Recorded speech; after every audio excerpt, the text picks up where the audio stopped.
Hi, my name's Nick Dolan, and accompanying myself is Jared Clapridge, Ben Pilon, Derek Janish. Molly Tyndall. And for our business etiquette research project, we've decided to study the country of France and its business in it. Some of our topics include gender roles, appearances, different kinds of etiquettes all the way from business cards to personal space, conversations from basic etiquette to negotiations, and much more. France is a country comprised of 65,073,482 people. It's the third largest country in the world. Popular industries in France are tourism, and the most popular city is Paris. The background of our presentation displays the Eiffel Tower, and its business industries are foreign investment and the automobile industry. Gender roles have changed similarly to the U.S. With French women getting the right to vote in 1944, their roles began to heavily change. Traditionally, women spent most of the duties cooking, cleaning, and doing housework, and taking care of children, this resulting in men having more leisure time due to only having to work during the day, where women's duties carried from morning into the evening. This gave a basic separation of gender roles for a long time. Things are much different now. Over half of French women now partake in the workforce. To be exact, 64.1% of women are part of the workforce. This is much more significant than 30 years ago. Even when compared to before 1944, when women finally got the opportunity to vote alongside men. Part of this is due to France's divorce rate. It's close to 40%, which is subsequently giving more women an opportunity to get back into work and out of the home. Now with women in the workforce, they are still not equal. From hourly wages, women make roughly 12% less money as compared to their male counterparts. Even though they are generally making less, they are willing to pay for a childcare provider. They take it seriously and it comes with a lot of trust. But with changes in work, it is much more popular now to pay for children to go to daycare or another form of a childcare provider. In management and CEO positions, it is more likely for women to be rising through a company and take those leadership roles. In a French typical workday, the day starts out slow, picks up, and ends on another slow note. They start out reading emails and doing light work early in the morning. They then start their normal work procedures around 9 a.m. They usually do not like to be disturbed until later in the morning when they have had some private work time. At around 10:30 to noon is an appropriate time to converse with people, as well as between 3:30 and 5. They do not want to have random projects or work after 5, so conversing after this time is considered inappropriate. The average workday consists of a long lunch break. Workers often go out for long lunches, which may or may not be related to business. However, they can do anything they need to get done personally during this break. After break, they continue working hard and conversing between coworkers can occur until 5. After 5, workers start to finish up their final task for the day, which is considered to be another quiet time. These nights, however, can sometimes be very long ones. Business trends between the US and France are similar, so it's important to focus on the differences between them. I'll start out by talking about the similarities between men and women in both cultures and then go on to talk about the differences. So, men in the US and in France focus on well-tailored dark-colored suits in the winter and in the summer, and it's recommended throughout both cultures. Women focus on accessorizing, but in different ways. In France, accessorizing means simple and elegant jewelry, where in the US, a woman might wear a more gaudy or colorful necklace, and that's not recommended in France. Particular differences between the two cultures are that American women tend to make bolder statements with colors in their formal business wear, and women in France don't do that. So if you were to travel to France on business, it would be recommended that you just wore colors like black, gray, or neutral tones. The simple philosophy that I talked about earlier is important in accessorizing, but also in makeup, and it's important that maybe in France they don't wear a lot of over-the-top makeup, so if you were trying to conform, you would wear simple makeup as well. There's no casual Friday trend in France, so you won't be able to dress down throughout the week. You'll always be formal in the office. Men don't take their suit coats off in the office, and restaurant meetings don't apply to that rule either. So unless the host is taking their suit coat off, you would keep it on throughout the meal or in the office in the meeting as well. The best advice if traveling to France is it's always better to overdress rather than underdress. Examples of typical business wear in France are shown by the former CEO of an energy supply company called Arriva. You can tell she's wearing a more neutral colored jacket paired with a skirt and then elegant, simple jewelry. And our male example is the president of France, who wears a suit similar to maybe that of the president of the United States. So you're able to see the differences and similarities between the two cultures. France's etiquette pertaining to personal space is quite interesting. Because of this, it's very important to know the proper etiquette. Personal space all depends on how well you know the other person. On a professional level, it's most common and acceptable to be about an arm's length away from the person you're engaging with. This allows for a simple, professional greeting of a handshake. Although they should be brisk and light, they help to maintain that arm's length personal distance. Space can change when you know someone personally, though. Relationships that get more than just professional, such as friends, can be much closer. This also ties in with greeting each other with 2 kisses, one on each cheek, right and left. Light touching of someone's arm you know well is not uncommon either. It can show more of a passionate interest in the other person, or just that you two are closer and have passed the basic space barriers. When saying hello, it is proper to greet people with bonjour, good morning, or bonsoir, which means good evening. You should follow that with monsieur or madame, Mr. and Mrs. If you are speaking to an older person, a professional of a different occupation, police officer, or any other type of superior, refer to them with vous. The common French greeting faire la bise, which is a kiss on each cheek, is only for friends and family. And since the French do not like mixing their personal and professional lives, keep an arm's length distance between you and whoever you are conversing with. When first introducing yourself, make sure to include your first and last name. If they hand you a business card during introductions, repeat their name to show that you are interested in what they have to say. While concluding introductions, end with a light, brisk handshake. If your grip is too firm, they may feel that you are attempting to express a form of dominance. However, walking away too early during the handshake could make you appear disinterested in them.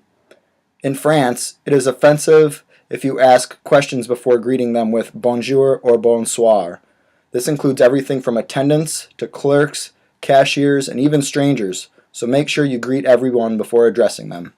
During greetings, you will want to exchange business cards. If you're visiting their office, it is a good practice to give your card to their secretary before meeting with your French business partners. This will allow the secretary to log your information into their database if they do not already have it. Once you enter your meeting, wait until after introductions to exchange business cards. French business cards are often larger than ours in the US. You can keep your English side of your card the same, but also have a translated French version on the other side. Make sure both sides contain your position with your organization and your academic degree. This is not an opportunity to give a gift. It is a business meeting and should pertain strictly to business. We'll talk more about giving gifts later on. As we will continually mention, the French pay close attention to detail, and you should do the same. An excellent way to pay close attention to detail is to closely examine your counterpart's card before putting it away. Do not just take their card and forget about it. Business cards are an excellent way to get to know your business people. Take advantage of it. When meeting with clients in France, speaking French is not necessarily required. However, if you do not speak it, apologize to show your gratitude for their inconvenience. Learning and attempting key phrases shows that you are interested in developing a long-term business relationship. Mispronunciation of key phrases is not viewed as offensive or rude. Instead, Your efforts will be appreciated and you will be remembered. If you are interrupted when conducting business in France, do not be offended. In France, interruption is viewed positively as it expresses interest. Also, finishing other sentences are common and not considered rude. That too shows that you are following along intently on their thoughts and that you're on the same page as the person discussing business. Most business-related discussions often become debates. Having these debates is not considered to be offensive or rude in France. Debating about confrontational ideas with French business associates demonstrates intellect, and having numerous intellectual debates will earn you respect with them rather than just attempting to strictly please them. When having business-related discussions, the French are more interested in gaining knowledge about the topic you are speaking on rather than discussing future business proceedings or agreements. The French will want to enhance their intellect about the topic by asking various questions that may make them appear more interested in your proposal than they actually are. Also, expect French business discussions to become more heated than the discussions that we have here in North America. Know that the French are very direct in the topics they discuss and the questions they ask. You should be prepared to talk about your professional background in a formal manner. Also know not only your own, but their country's current and recent news, along with politics pertaining to the current period. Here, we have a short clip featuring Dean Foster from CNN discussing business communications and etiquette in France. As president of DFA New York, Dean Foster conducts cross-cultural training worldwide and consults on international business issues with most Fortune 500 companies in the United States and around the globe.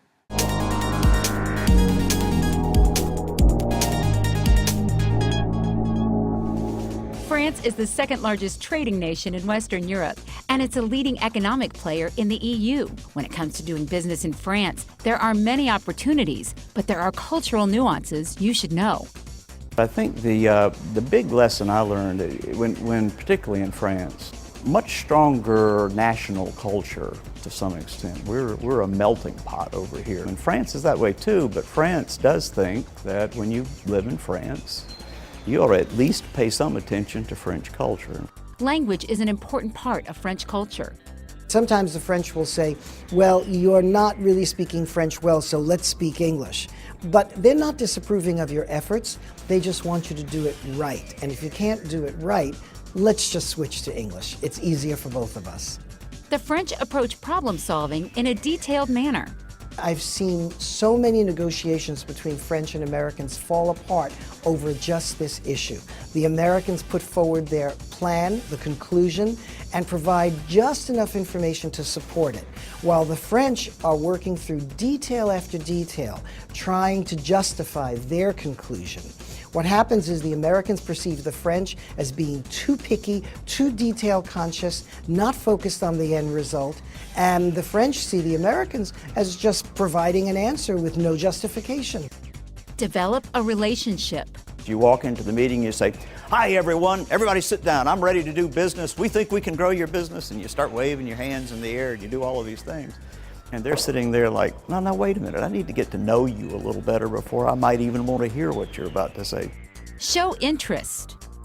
Say what you feel, give an opinion. If the French disagree, they'll tell you. But this is part of doing things in a very French way. We also have to be receptive to the idea that at the end of the day, it's time to get to know people on a personal level and go out and have dinner and, sometimes I think over here we eat to survive. They eat over there because it's a great thing and they enjoy it. For CNN, I'm Kathleen Conway. The French enjoy when Americans praise their taste for art, music, and philosophy. A good conversation starter would be to talk about the current global events such as sports. Soccer is extremely popular all over Europe. You could also touch on France's history to show that you are interested in their culture. Lastly, speak on French architecture. Clearly, architecture is a major French interest. Speak on the beautiful designs implemented in the major cities and touch on the beauty of France as a whole. The French are considerably private people, so avoid asking personal questions. Asking business associates, "What do you do in France?" is extremely offensive. Know who you are addressing. Also, speaking about company revenues or personal salaries is frowned upon in French conversations. When getting into a negotiation or a debate, which the French respect highly, talk slowly and maintain direct eye contact to the people you are talking to. Also, when being spoken to, maintain this eye contact to show respect. If you show a strong passion toward the subject that you are debating and have strong controversial points, the French get impressed. They believe it shows a strong intellect towards subjects and proves that you truly understand what is happening related to the business controversies. When negotiating, they stay away from biased topics and analyze business situations as a whole to get a full understanding of the topic. This also will provide all the alternatives and options that could be used to enhance business propositions. When the negotiation is finally complete, the French often write contracts to document their findings for legal, recording, and organizing purposes. Formality is essential in France. They pay close attention to detail and are critical of impoliteness. If a superior business associate enters the room, you are to stand and greet them properly. The French view poor posture in a very negative manner, as it symbolizes a lack of interest or laziness. Smiling, while popular in business practices across the world, shows indifference in opinions and rarely symbolizes approval in France. Be sure to greet people properly. Wait until you are invited to before you begin using others' first names. French business is said to be very logical, so they will be critical of you if you are not knowledgeable when expressing opinions, and any form of exaggeration is viewed extremely poorly. When conducting small talk, it is important to keep it professional. The French are very private when it comes to their personal lives. It's even frowned upon to ask business associates what they did in this past weekend. If you are overly friendly, they tend to become suspicious, so you want to earn their respect through intellectual debates. Also know that in a French business setting, jokes are viewed negatively. Through intellectual debates. Also know that in a French business setting, jokes are viewed very negatively.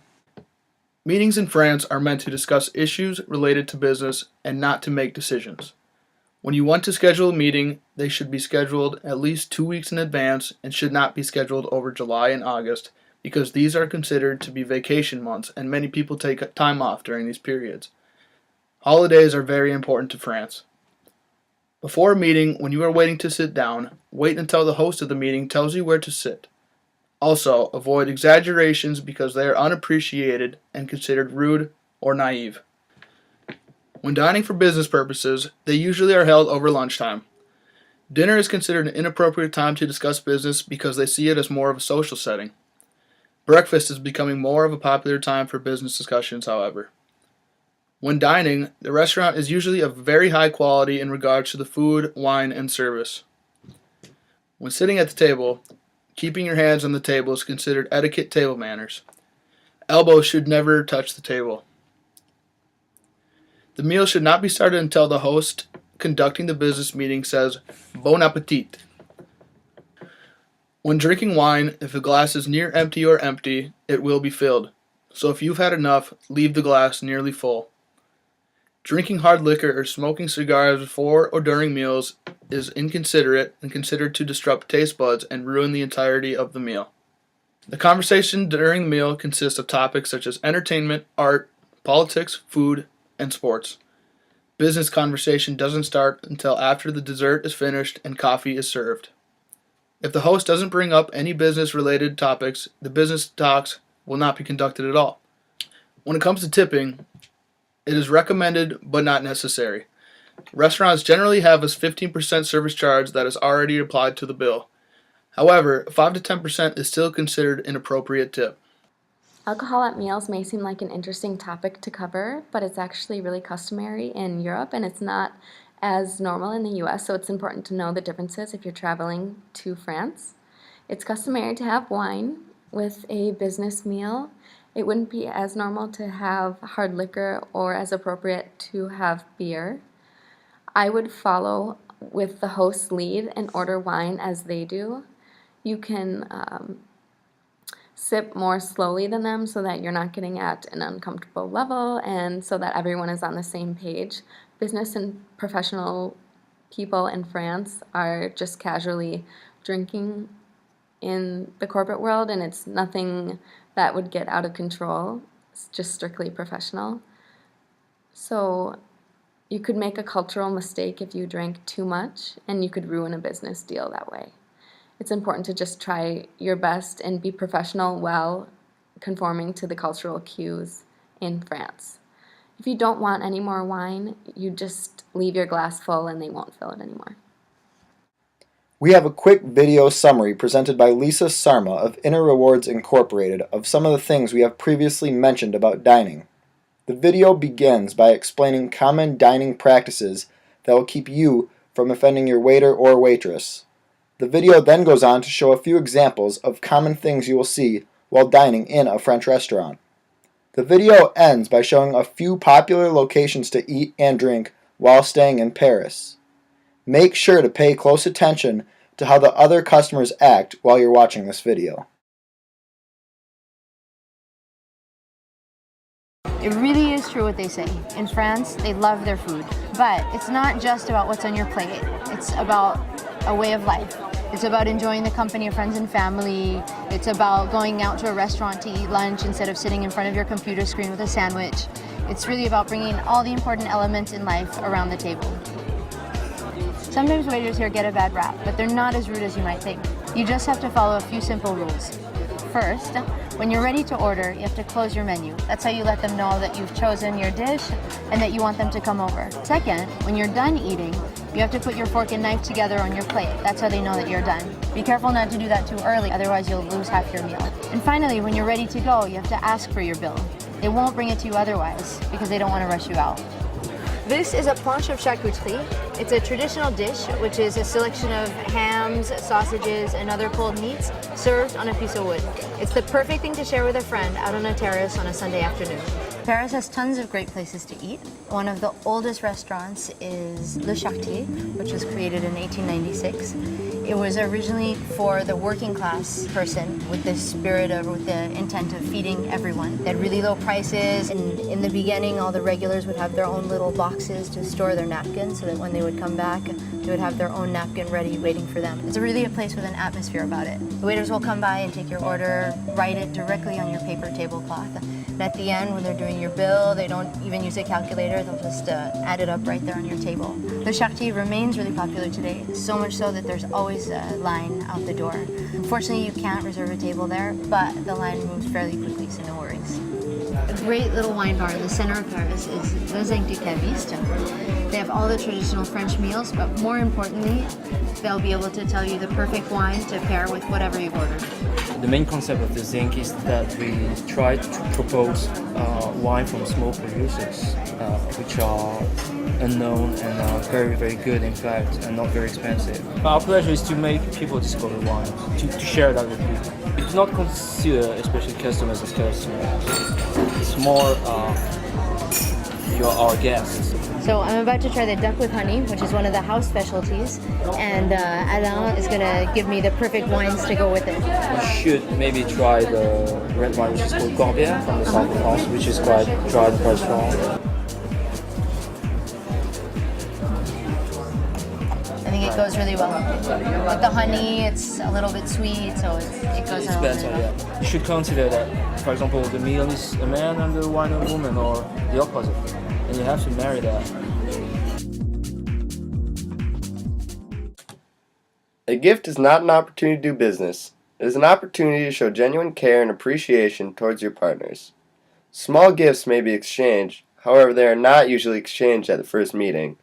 If you're going to give a gift, give a quality one, or none at all. A gift does not have to be expensive. The French would rather receive a gift with genuine care and meaning than to receive an expensive, meaningless one. Whatever your gift is, make sure it is beautifully wrapped, and always deliver it by hand and never send it to a colleague's home. Good gift examples include recorded music, arts, books, wine, only if they are of exceptional quality, office accessories, candy, cookies, cakes, flowers, coffee table books about your home country, or anything that reflects the interests of your host and is representative of your country. If you give flowers, don't give white lilies or mums, as they are used at funerals. Red carnations symbolize bad will, and any white flower that is used at a wedding is a bad gift. Flowers should be sent in odd numbers, as even represents mourning. However, never send 7 or 13, as these are bad luck. Always stay conservative.